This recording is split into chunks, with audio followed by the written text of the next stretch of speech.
You need to pay $3,000 and sign an NDA to attend our wedding, my brother's fiancée Victoria demanded with a cold smile that made my stomach drop. And since you're family, there's an additional $5,000 sister fee. Consider it paid back for all the times we've helped you out. I'm Alexandra Montgomery, a 29-year-old woman, and a few weeks ago I got a save-the-date card in the mail for my brother Danny's wedding. He's 32, and I won't lie, I was happy for him. We've always been close, at least we were until he started dating Victoria.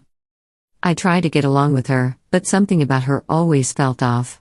She has this way of talking over people, making decisions for Danny, and generally acting like she's in charge of everything. What bothered me most was how she looked at me, like I was some kind of charity case who needed their help to survive. Danny and I used to hang out all the time, but once he got serious with Victoria, he became harder to reach. It was like she had a say in when and how he could see people. Even when we did meet up, she was either there or texting him constantly, rolling her eyes whenever I talked about work. My parents noticed it too, but they chalked it up to relationship stuff. So when I heard they were engaged, I was happy for him, but I also had a sinking feeling that things were only going to get worse.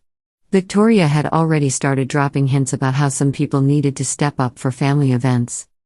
Then the actual wedding invitation came, and that's when everything started going off the rails. First, it wasn't just an invitation, it was basically a contract with my name highlighted in yellow. The wedding was going to be a destination event at a luxury resort in Tuscany. A beautiful place, sure, but the catch was that every guest had to pay their own way. And it wasn't just flights and hotels, they had a whole wedding experience package that cost over $3,000 per person. But for me, there was a special addendum. Alexandra's family contribution, $8,000 total, $3,000 basic fee plus $5,000 sister appreciation fee. The note explained that since I was single and had fewer expenses, I should contribute more to make their dream wedding possible. It included things like a welcome dinner, a spa day with a bridal party, a yacht excursion, and a private farewell brunch. And of course, attendance at all these events was required. I assumed it was a suggestion, but the wording was clear: if you didn't pay the full experience, you weren't invited to the ceremony. I thought my parents would be just as shocked as I was, but they were surprisingly calm about it.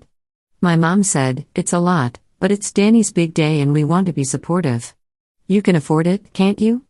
My dad just muttered something about how weddings are getting ridiculous these days, but even they weren't totally against it. Extended family, though? Different story.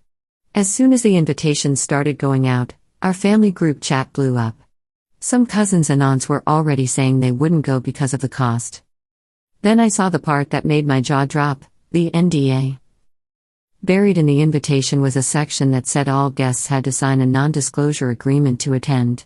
But my copy had an extra clause: Alexandra agrees not to discuss her financial situation or make any comments that might diminish the perceived success of this event. Apparently, Victoria was worried I might embarrass them somehow.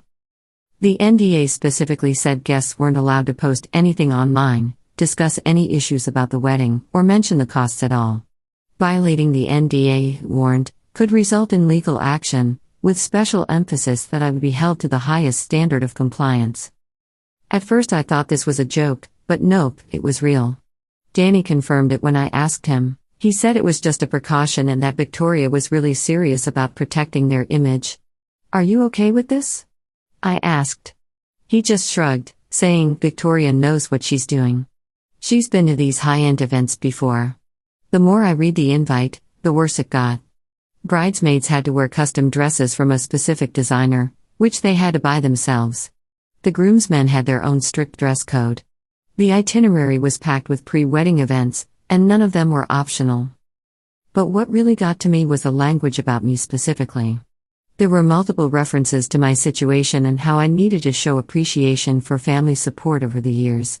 Victoria had somehow convinced everyone that I was struggling financially and that paying extra was the least I could do. The family group chat turned into a war zone. Some of my cousins flat out refused to go. My uncle called it the most entitled thing he'd ever seen. A few relatives were trying to keep the peace, but it was obvious that a lot of people were backing out. My parents weren't happy about the drama but still wanted to go. My mom asked me to just sign the NDA and pay the fee for Danny's sake, but I couldn't get past how ridiculous it all was. It wasn't just about the money, it was the control, the way Victoria was dictating every detail, even what people could say about the wedding. It was too much. I sat with it for a few days, debating whether to go, but in the end I decided I couldn't do it. The assumptions about my finances, the extra fees, the humiliating NDA clauses, I was done. I called Danny and told him I wasn't coming. He didn't take it well. At first he just sounded disappointed, then he asked if I could at least reconsider.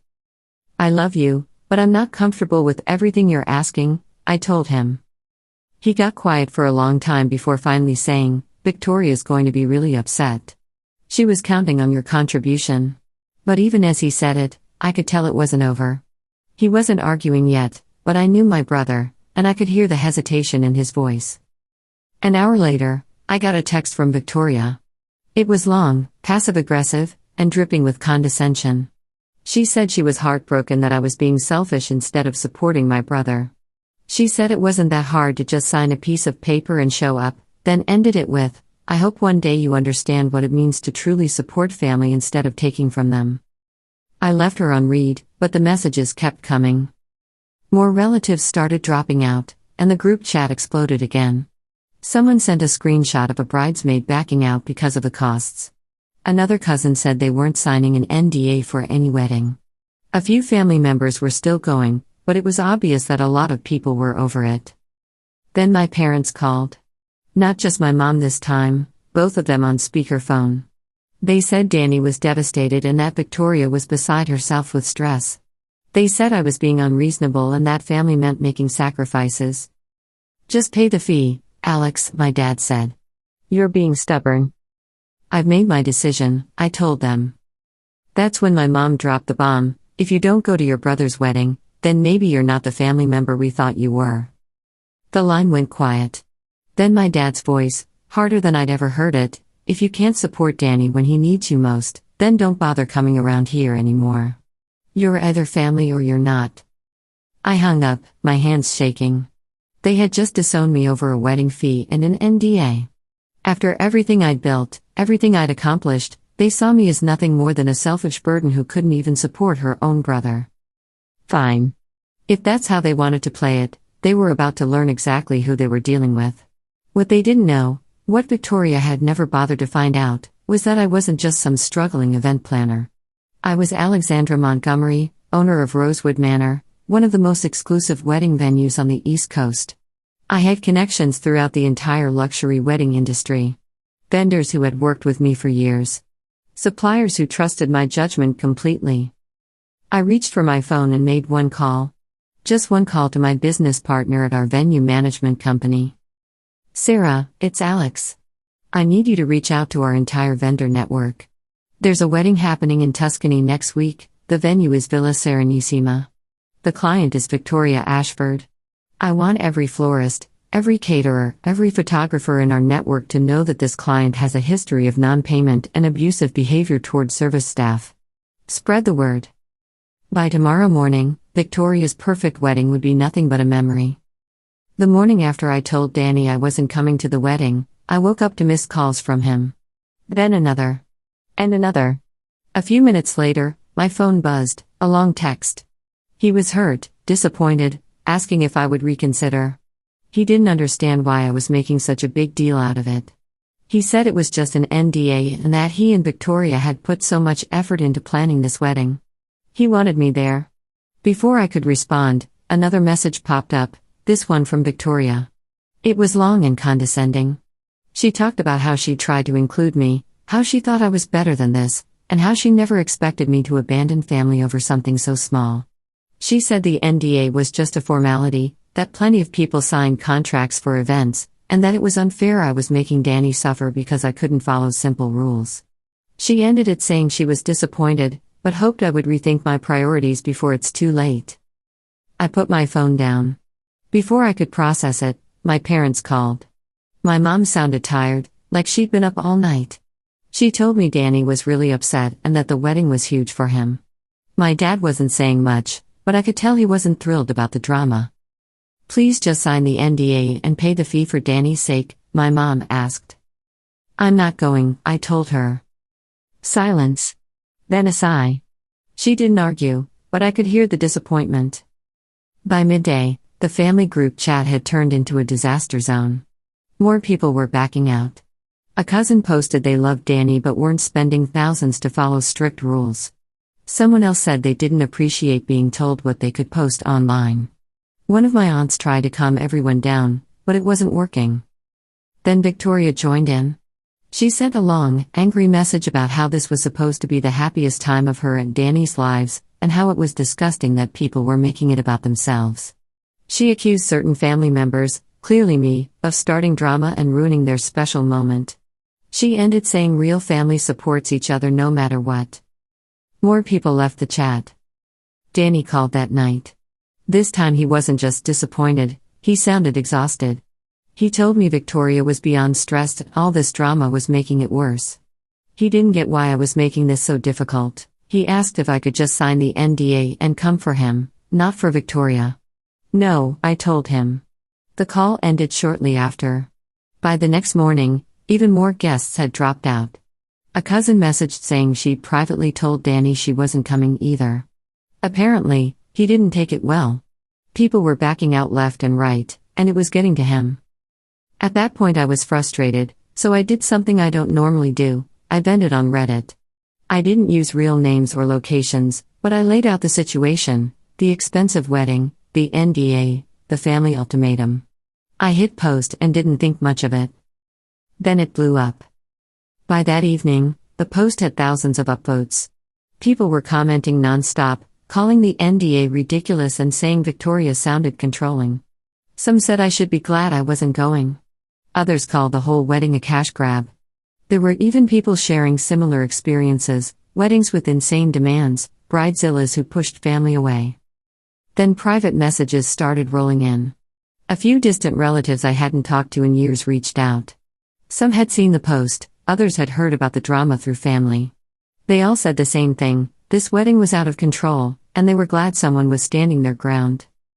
But Victoria wasn't done. That night she sent another message.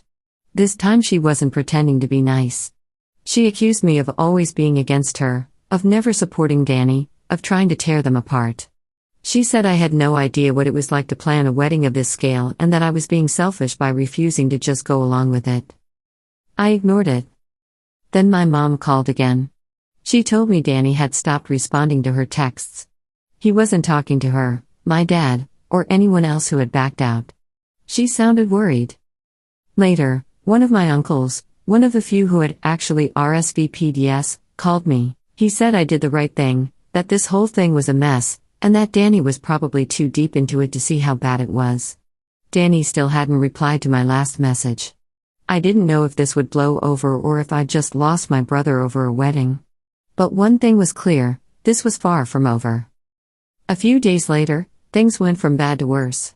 More people started dropping out of Danny and Victoria's wedding. At first it was just cousins and distant relatives. Then one of Victoria's bridesmaids backed out. She'd originally agreed but couldn't justify the cost anymore. That opened the floodgates. By the end of the week, the guest list had shrunk dramatically. The family group chat was practically dead except for occasional messages from my mom asking people to do what's best for Danny. A few still planned to go, but it was clear the wedding wasn't going to be the grand event Victoria had envisioned. Then my mom called again. Danny wasn't doing well. He'd stopped talking to a lot of people, including relatives who'd always been supportive. My mom was worried. She said he seemed stressed and had even mentioned canceling the wedding. Is he serious, or is it just frustration? I asked. But she wasn't sure. Then that night, I got a message from a cousin. It was a screenshot from a private wedding group chat. Victoria was losing it in the messages. She was going off about how certain people, me, had ruined everything. She was furious that so many guests were dropping out and even angrier that people weren't taking her wedding seriously. Then she said something that made my stomach drop. If people aren't going to support us, then maybe there's no point in having this wedding at all. I didn't even have time to process that before I got a message from Danny. It was long. He was desperate. He said Victoria was rethinking the entire wedding because of how many people were backing out. He begged me to reconsider, saying that if I showed up, It might make other people change their minds too. He said he didn't want to lose more people, that it was tearing Victoria apart, and that she was devastated. Would she drop the NDA and the extra fees if that was the issue? I asked. Silence. A few minutes later he replied, Victoria refused to drop anything. That was it for me. I told him my stance hadn't changed. If she wasn't willing to compromise, then neither was I. A few hours later, another cousin sent me more screenshots from the wedding chat. Victoria had trashed me again, saying I had always been jealous of her and had never supported Danny's happiness. She even hinted that I was bitter about being single and unsuccessful. At that point I couldn't stay silent. I called Danny. I asked if he had seen what Victoria was saying about me. He had, and he still defended her. He said she was just venting and under stress. It's not just about me anymore. She's insulting half the family at this point, I told him. He had no response. Then my dad pulled me aside that night. He told me he thought the whole thing was ridiculous too, but he didn't want to take sides. He just wanted Danny to be happy, even if it meant going along with Victoria's demands. Meanwhile, Victoria was unraveling. At first she kept up the act, playing it cool, pretending it didn't bother her. But as more guests backed out, the cracks started to show. A cousin who was originally supposed to be one of her bridesmaids told me that Victoria had snapped when another guest backed out. At first she was just venting, but then she got frustrated, accusing people of sabotaging her wedding. What started as harsh words turned into a full breakdown, crying, pacing, and blaming everyone but herself. She even accused Danny's family of trying to sabotage the wedding. It wasn't just guests backing out either.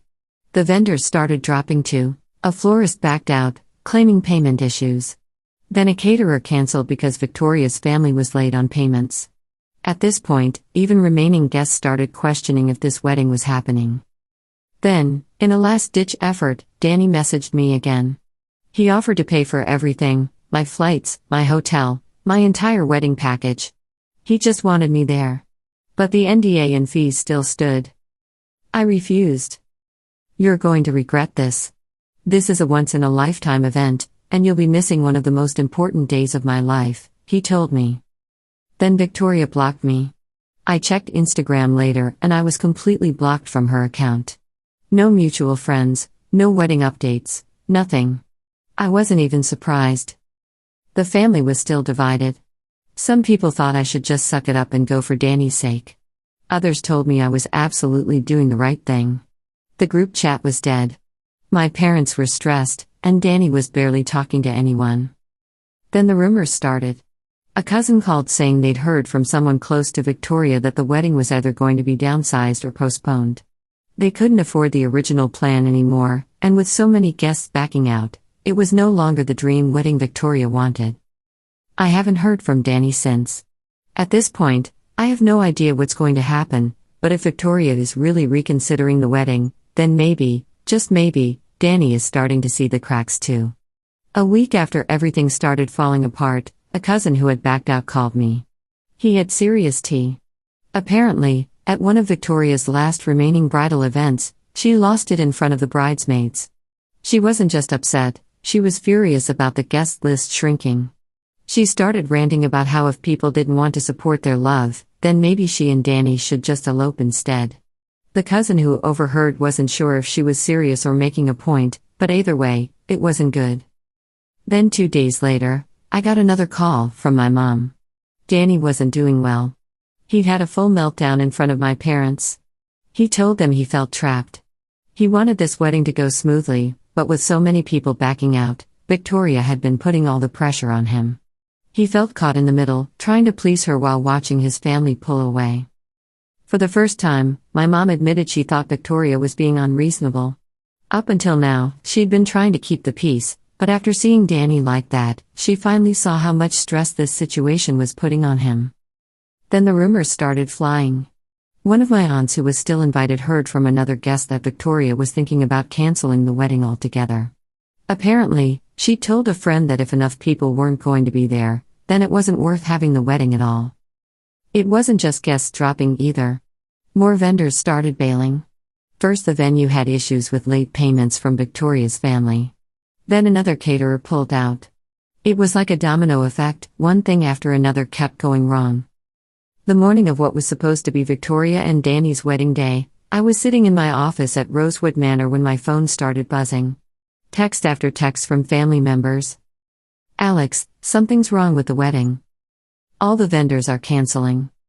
Victoria is having a complete meltdown. The venue says there's no reservation. I smiled and poured myself a cup of coffee. Right on schedule. Then my phone rang. It was Danny, his voice panicked and confused. Alex, I don't know what's happening.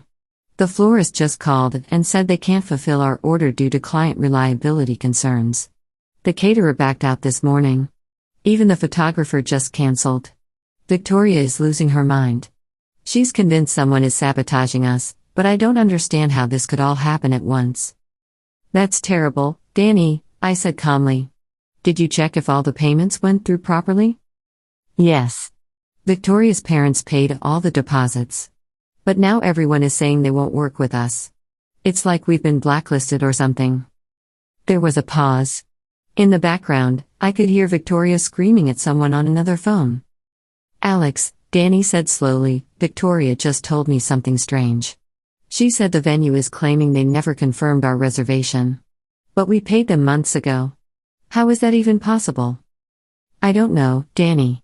The wedding industry can be very particular about their reputation. Maybe you should ask Victoria if she's had any issues with vendors before. The line went quiet except for Victoria's increasingly hysterical voice in the background. Wait, Danny said, his voice changing. Alex, what do you do for work again? I mean, I know you plan events, but... I had been waiting for this question for years. I own Rosewood Manor, Danny. It's one of the largest luxury wedding venue companies on the East Coast.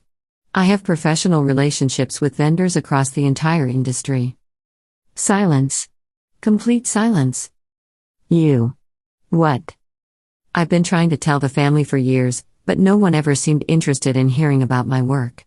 Victoria always cut me off whenever I tried to talk about my business. More silence. Then, very quietly, Alex, did you have something to do with this? All I did was make sure the wedding industry knew exactly what kind of people they were dealing with. Victoria spent months insulting me, demanding extra money, making me sign humiliating contracts, and telling me I was an embarrassment to the family. She never once asked what I actually do for a living. I could hear Victoria in the background, demanding to know who Danny was talking to. Our vendor network takes vendor abuse very seriously, Danny. When someone has a pattern of non-payment, verbal abuse towards staff, and unrealistic demands, word gets around quickly. The industry protects itself. Victoria. Danny called out. Come here. Now. I heard footsteps, then Victoria's voice, shrill and panicked, who is that? Why aren't you calling more vendors? We need to fix this. Victoria, Danny said, his voice deadly calm. This is my sister Alex. Apparently, she owns one of the biggest wedding venue companies on the East Coast. Alex, tell Victoria what you just told me. I could practically hear Victoria's face turning pale through the phone. Hello, Victoria, I said sweetly. I was just explaining to Danny how the wedding industry works. When someone has a reputation for being difficult to work with, that information gets shared pretty quickly. Especially when that person refers to industry professionals as the help and makes unreasonable demands. You. Victoria's voice was barely a whisper. You did this. You ruined our wedding. I didn't ruin anything, Victoria. I simply made sure that everyone in my professional network knew exactly who they were dealing with. The fact that none of them wanted to work with you after that. Well, that says more about your reputation than it does about me. Danny. Victoria shrieked. She sabotaged us. Your sister destroyed our wedding. But Danny's voice, when he finally spoke, was different. Quiet. Thoughtful.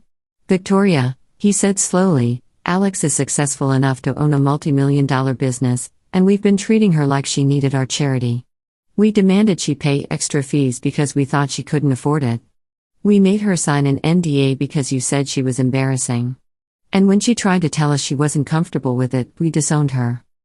Danny, she's lying. She's just some small-time event planner.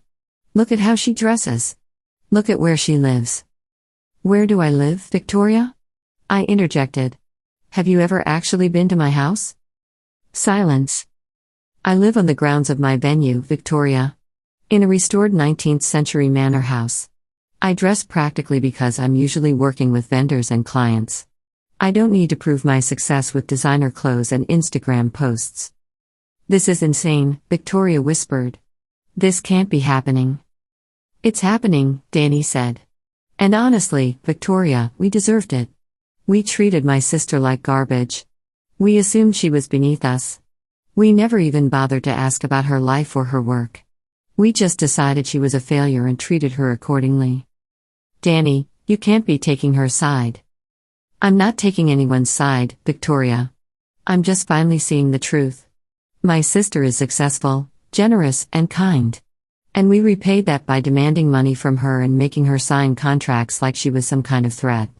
What does that say about us? I listened as Victoria's perfect wedding crumbled around her, knowing that sometimes the best revenge really is just letting people show you exactly who they are. If anyone wants to reach me, I said calmly, I'll be at my office. At Rosewood Manor. You can find us online. We're rated as one of the top wedding venues in the region. Danny, when you're ready to have a real conversation, you know where to find me. And with that, I hung up and went back to planning weddings for clients who actually deserved them. It wasn't a dramatic moment. There was no big fight, no screaming match. He just walked away. Victoria lost her mind. She started publicly trashing Danny and our family. She made vague but obvious social media posts about how she'd wasted years on someone who didn't deserve her. She hinted that Danny had betrayed her and that she'd been surrounded by toxic people the whole time. Then she moved out. Danny left their shared apartment and went to stay with our parents. He didn't say much, just that he needed time to figure things out. At this point, the wedding that was supposed to be the event of the year was officially dead. No one was talking about NDAs anymore. No one was booking flights or planning outfits. It was over. I still don't know what's next for Danny, but for the first time in years, it feels like I have my brother back. 2 days after Danny called off the wedding, I got a simple text from him, it's officially cancelled. That was it. No long explanation, no details. Just 3 words. The first thing I did was check social media. Victoria hadn't said anything yet, but I knew that wouldn't last long. Sure enough, by the end of the day, she'd started posting vague, passive-aggressive messages. Sometimes you think you know someone, and then they show their true colors. Toxic people will always try to bring you down when they see you shining. At least I know who was really on my side all along. It didn't take a genius to figure out who she was talking about. The comment section was full of her followers hyping her up, telling her she deserved better. A few mutual acquaintances liked the posts, but most people stayed quiet. Meanwhile, my parents, while still technically sad that the wedding didn't happen, were also relieved. My mom finally admitted she'd been worried about how controlling Victoria was. My dad just muttered something about how it was never going to work anyway. Then word started spreading that Victoria's family was furious. I heard from a cousin that her parents were livid about all the money they'd spent on wedding preparations. They'd put down deposits, booked vendors, and even started paying for certain exclusive add-ons Victoria wanted. And now it was all gone? Then the vendors started demanding final payments. The florist and caterer who'd already backed out were still owed money. Victoria's parents had made partial payments but had been dragging their feet on final invoices. Now that the wedding was cancelled, they were trying to claim they shouldn't have to pay the remaining balance, but the contract said otherwise. Vendors started sending legal notices demanding payment. One even threatened small claims court if they didn't settle their bill. Danny, meanwhile, moved back home. He didn't say much at first, just that he needed space to figure things out. He looked exhausted, like he hadn't slept in days. My parents gave him room to breathe, but I could tell they were happy to have him back. Then, for the first time in years, Danny finally opened up. It started small, a comment here, a passing remark there. Then one night, he just started talking. He told me how for the longest time, he'd convinced himself that Victoria was just strong-willed, that she wasn't controlling, she just knew what she wanted. But the more he talked, the more it became clear she never really listened to him at all. She'd planned the wedding without him. He'd barely been consulted on big decisions, where it would be, how long the trip was, who was invited. He hadn't even wanted a destination wedding in Italy. He just went along with it because it was easier than arguing. Then a cousin who was supposed to be in the bridal party spilled more wedding secrets. Apparently, Victoria had made a list of people she didn't want at the wedding, including some of Danny's childhood friends and even family members. She never told Danny, she just quietly didn't invite them and assumed he wouldn't notice. It was like with every new thing Danny learned, he saw more of the red flags that had been there all along. Then Victoria went nuclear.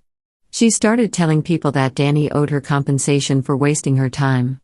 She told mutual friends that she'd spent years building a future with him, and now he was just throwing it all away. She even hinted that he should pay her back for all the money her family had spent on the wedding. Then she started privately messaging some of our relatives. She told them that Danny had betrayed her, that our family had bullied her, and that we'd all been against her from the start. But by this point, people weren't buying it. The whole situation had gotten too big. Too many people had seen the real Victoria during the wedding drama. That's when my parents, who'd always tried to stay neutral, finally took a stand. My mom, who'd spent so long trying to get me to sign the NDA, publicly told the family that she fully supported Danny's decision to walk away. My dad even reached out to some of the relatives Victoria had tried to turn against us and set the record straight. Danny was still struggling, but he was starting to heal. I convinced him to see a therapist. At first he wasn't sure, but then he admitted he needed help processing everything. The moment he agreed, I knew he was actually serious about moving forward. Meanwhile, Victoria's friends started turning on her. Some of the bridesmaids who'd originally backed her up started distancing themselves. A few had lost money because of the wedding too, and once they saw how she was blaming everyone but herself, they started cutting ties. Then Danny did something I hadn't seen him do in years. He started reconnecting with old friends. People he'd lost touch with during his relationship with Victoria started reaching out. He actually went out for the first time in weeks, just to grab a drink and catch up. It was like watching someone slowly come back to life after being trapped in a fog for years. And the best part? Danny and I actually started spending time together again. We hadn't been close in so long, but now it felt like I finally had my brother back. The wedding had been cancelled for over a week, but Victoria wasn't done. Her social media became a passive-aggressive disaster. She posted cryptic captions about being stabbed in the back and learning who truly supported you. One post was just a selfie with some people never deserved you to begin with. Another was a long paragraph about watching people betray you. She never mentioned Danny's name, but everyone knew who she meant. Then she started calling him. At first, Danny ignored it. But she kept trying, late-night calls, missed FaceTime requests, voicemails that sounded like forced crying. Then she sent him an email. She wrote about how she was willing to work things out, but only if he apologized and distanced himself from his family. She made it clear that I was a major issue. She blamed me for ruining things and insisted that if Danny wanted a future with her, he needed to cut off the people who poisoned their relationship. That was the final straw. Danny blocked her on everything. No hesitation this time. He went through his phone and made sure she had no way to contact him again. Then we started hearing rumors. Apparently, Victoria was considering suing Danny for emotional distress. A cousin heard from someone in Victoria's circle that she'd been talking about legal action. She was claiming Danny had blindsided her by canceling the wedding and that she deserved compensation for the pain and embarrassment he caused her. It didn't go anywhere, but the fact that she was even thinking about it was insane. Meanwhile, mutual friends started taking sides. At first, some had tried to stay neutral, but once Danny finally opened up about everything, the NDA, the insane costs, the way Victoria treated him, people started unfollowing her. A few even reached out to say they had no idea how bad it had gotten. Then Victoria's family tried to drag my parents into it. Apparently, they expected Danny's family to cover part of the wedding expenses since it was his fault the wedding got cancelled. My parents laughed that off immediately. They weren't paying a dime for a wedding that never happened. Then came the fight over the engagement ring. Danny asked for it back. Victoria refused. She claimed it was a gift and that she had every right to keep it. That's when Danny finally decided to consult a lawyer. He wasn't even sure if he wanted the ring back, he just didn't want her to keep it out of spite. The lawyer told him it depended on whether it was considered a gift or conditional agreement. Basically, if it was given with the expectation of marriage, then legally Danny might have a right to get it back. No official legal action was taken, but the fact that Danny even had to consider getting a lawyer was ridiculous. Then Victoria sunk even lower. She started DMing members of our family. She told them Danny was weak, that he'd let his family control him, that he'd never really loved her. She was trying to turn people against him, but by this point, almost everyone knew the truth. Then a cousin leaked screenshots from the wedding group chat. The messages were bad. Victoria had called Danny pathetic for listening to his family. She'd mocked him for needing his parents' approval. She'd even joked about how she was only marrying him because he would do whatever she wanted. When Danny saw the messages, he didn't say anything. He just stared at the screen for a long time. For the first time, he looked like he truly understood who he'd been engaged to. But even after everything, he still struggled with guilt. He started wondering if he should have handled things differently, if he'd stood up for himself sooner. Maybe it wouldn't have gotten this bad. But then something changed. People started unfollowing Victoria in droves. She lost a ton of social media followers. The vague posts, the passive-aggressive comments, the constant victim act, people were over it. Mutual friends stopped responding to her. Bridesmaids who'd once backed her up were now completely ignoring her. Then one night, Danny told me something I never expected to hear. I feel relieved. After weeks of chaos, he finally realized he'd dodged a bullet. Victoria's final move was her most dramatic yet. She posted a long, unhinged rant about how some people will let their families sabotage true love because they're too weak to think for themselves. She disabled comments so no one could call her out. Then the next day, she deleted it. That was the last thing she ever posted about Danny. About a month after the wedding was cancelled, Victoria went completely silent. No cryptic posts, no dramatic rants, nothing. For someone who'd been airing her grievances nonstop, it was weird. Then one day, a cousin sent me a screenshot from Instagram. Victoria had moved on fast. She'd posted a new picture, a fancy dinner, candlelight, a caption about finding happiness after heartbreak. And sitting across from her? A new guy. Danny saw it too. He didn't say much, just stared at the screen for a moment. He admitted it felt weird, but for the first time in forever, he wasn't angry. He just shrugged and said, "At least I don't have to deal with her anymore." But Victoria wasn't done rewriting the narrative. Her posts started shifting. Suddenly she wasn't the heartbroken victim anymore, she was thriving. She was talking about real love, new beginnings, and escaping toxic relationships. It was clear what she was trying to do, flip the story. Then someone in the family recognized the guy. He wasn't just some random rebound, he was one of Danny's old co-workers, someone Victoria had met before while she and Danny were still together. And just like that, the theories started flying. Had she already been talking to this guy before the wedding was called off? Had she lined up her next relationship before Danny even left? The timeline wasn't adding up, and people started putting the pieces together. Then Danny admitted something. The last few months with Victoria, she'd been acting distant. There were nights she'd suddenly be busy, wouldn't text back for hours. He'd brushed it off as wedding stress, but now he wasn't so sure. A few days later, I got a message from an unexpected source, one of Victoria's ex-bridesmaids. She'd stopped talking to Victoria after all the wedding drama, and now wanted to share something. Apparently, Victoria had been talking to the new guy months before the wedding. It wasn't physical, as far as she knew, but Victoria had been texting him a lot. She'd even mentioned feeling a connection with him but brushed it off because she was about to get married. Danny took it surprisingly well. After sitting with it for a while, he just let out a deep breath and said, "You know what? I don't even care anymore." For the first time, he felt free. No more doubts, no more wondering if he should have handled things differently. He finally understood, Victoria was never truly loyal. She was always looking for something better. Then 3 months after what was supposed to be their wedding day, Victoria dropped the biggest bombshell yet. She announced her engagement to the same guy. Looking back, the signs had been there. She'd been distant toward the end, always busy, texting someone late at night, disappearing for hours.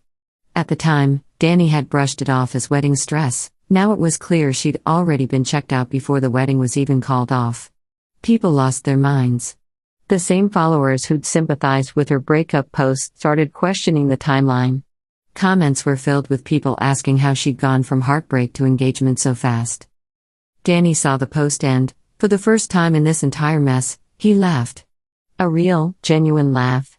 He wasn't bitter, he wasn't angry, he just found it hilarious.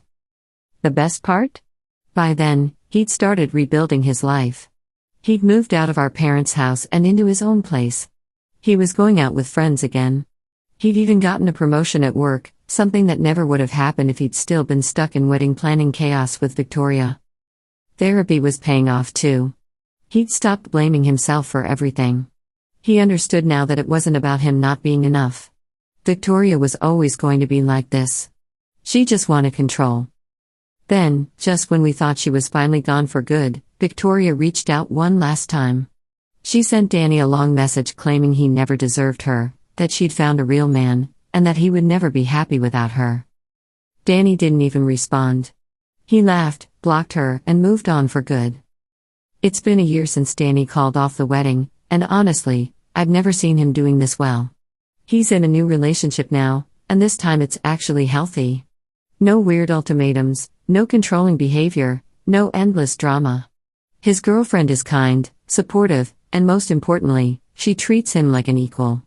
They actually talk things out, make decisions together, and she encourages him to have a life outside their relationship. Basically, the exact opposite of Victoria. Meanwhile, Victoria's whirlwind engagement? It imploded. I found out through mutual friends that she and her new fiancé didn't even make it 6 months. No fancy wedding, no over-the-top destination event, just a messy breakup. And the best part? Her ex spoke out. One of my cousins who still follows Victoria's former bridesmaids told me that the guy finally realized who he was dealing with. According to what he told his friends, Victoria was sweet at first, but the moment things got serious, she turned into a completely different person. She demanded control over everything. She made strict rules about what he could and couldn't post online. She expected him to pay for everything while constantly complaining he wasn't doing enough. It didn't take long for him to see the red flags, and once he called her out on her behavior, she lost it. The breakup wasn't pretty. Unlike Danny, he wasn't as easily manipulated. Once he was done, he was done. Then out of nowhere, Victoria tried to come back. Danny woke up one morning to a long message from an unknown number. It was Victoria. He didn't even read it. He saw her name, sighed, deleted it, then blocked the number. That was it. No curiosity, no second thoughts. He was finally over it. Meanwhile, Danny's career has skyrocketed. Without Victoria holding him back, he's been killing it at work. He got a promotion 6 months ago, and his boss has already hinted he's in line for an even bigger role soon. Turns out, when you're not being drained by constant drama, you actually have time to focus on things that matter. My parents? They finally admitted they should have spoken up sooner. They told Danny they were sorry for not saying anything when they saw how controlling Victoria was. At the time, they just wanted to support him, but looking back, they realized they should have warned him. Now they're just happy to have their son back. As for Victoria, her fake influencer persona is starting to crumble. People see through her now. She still posts about self-growth and thriving after heartbreak, but the engagement scandal definitely hurt her reputation. A lot of her old followers unfollowed her after seeing how quickly she moved on and how fast it all fell apart. Every once in a while, someone will send me screenshots of her random posts that seem clearly aimed at Danny. The most recent one? Some people never change. Glad I dodged that bullet. Sure, Victoria. Whatever helps you sleep at night. Meanwhile, in our family, the whole thing has basically turned into a running joke. Whenever we see something expensive or over the top, someone will say, "Hey, should we make it a mandatory wedding experience package?"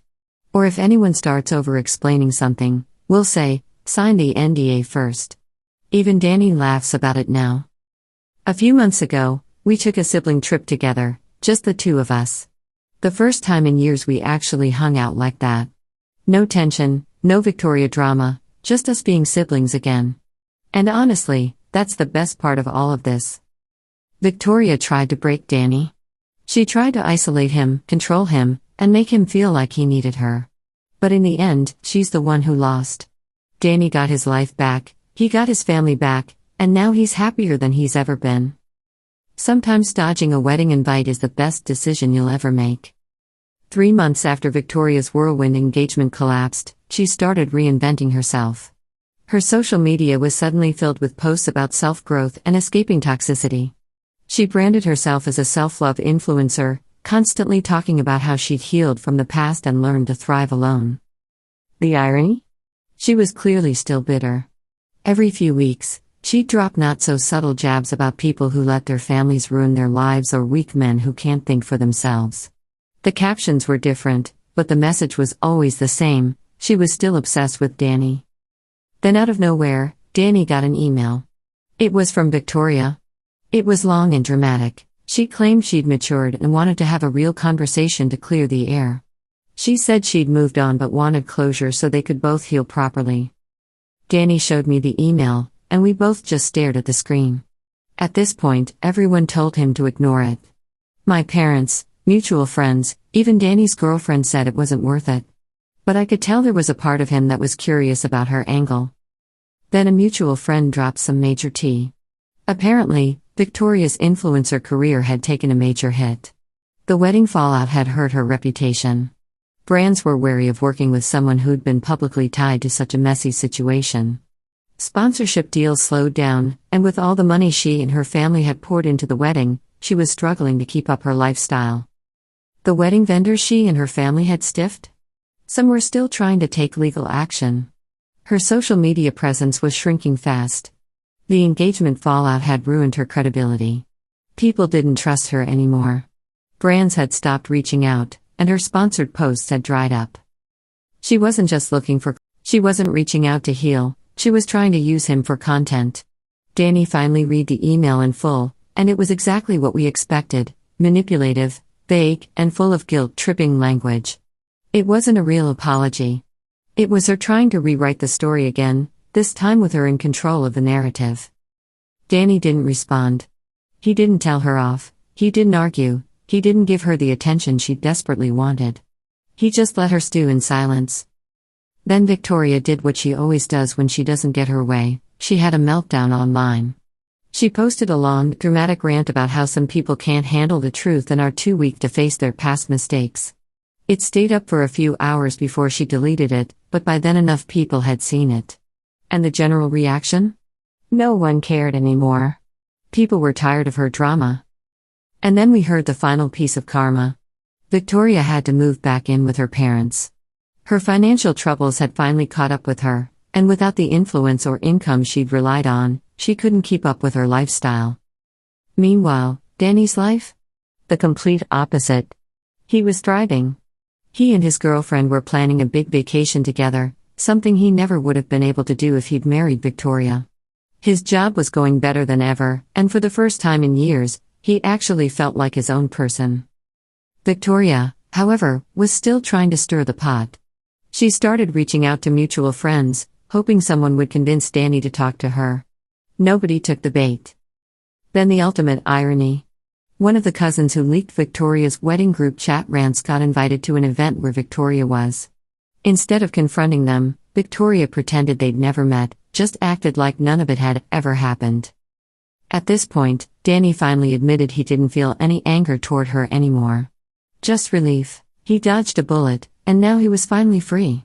Looking back, it's crazy to think that this all started with a ridiculous wedding invitation. But in the end, it turned into something much bigger, something that saved Danny from the worst decision of his life. A few nights ago, we were all at a family gathering, and someone made a joke about the wedding that never was. Danny just raised his glass and said, "Best thing that ever happened to me." And honestly, he's right.